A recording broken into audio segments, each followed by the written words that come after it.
The scale of what we're going to do is one which is going to regreen our Earth. We'll be able to see the ecosystems that we've restored from space. We need to use technology to scale up our restoration efforts. And the scale we're talking about is tens of billions of trees every year. It's a new step change in the way that we're thinking about global restoration. As an engineer, we can use all our innovation and all our ideas to leave this world in a better place than how we found it. The challenge that we're tackling is a complex one, and working with a team of passionate engineers, plant scientists, drone operators, we came up with this idea to use automation and digital intelligence to plant billions of trees.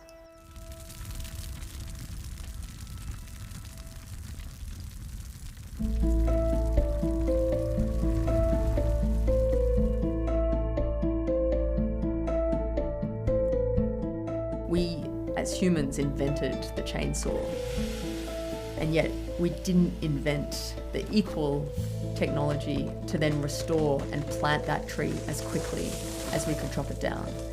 We need that same level of innovation and dedication on the solution of restoring our ecosystems.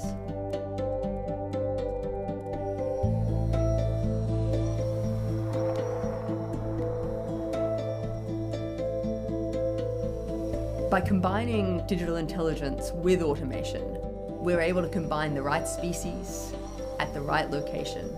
And when we upload that into the drone, it just goes out, follows that path, and plants those trees where they're needed. What we do is put the seed into this pod that's biodegradable, that has all the nutrients it needs, so that when it gets shot into the ground, it has a fighting chance to grow into a big, strong, healthy tree that we can climb in 20 years' time. If we don't restore our ecosystems, we're losing out on productive soil and the clean air and the cleaning of the water and the pulling down of carbon. We're losing this opportunity, which we have right in front of us. The scale of land degradation today has gone too far.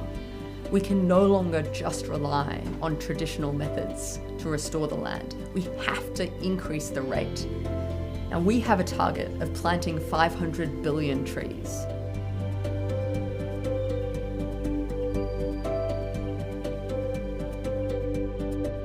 There's a saying that goes that the best time to plant a tree was 20 years ago, and the second best time is today. We have this opportunity now, and we need to act today.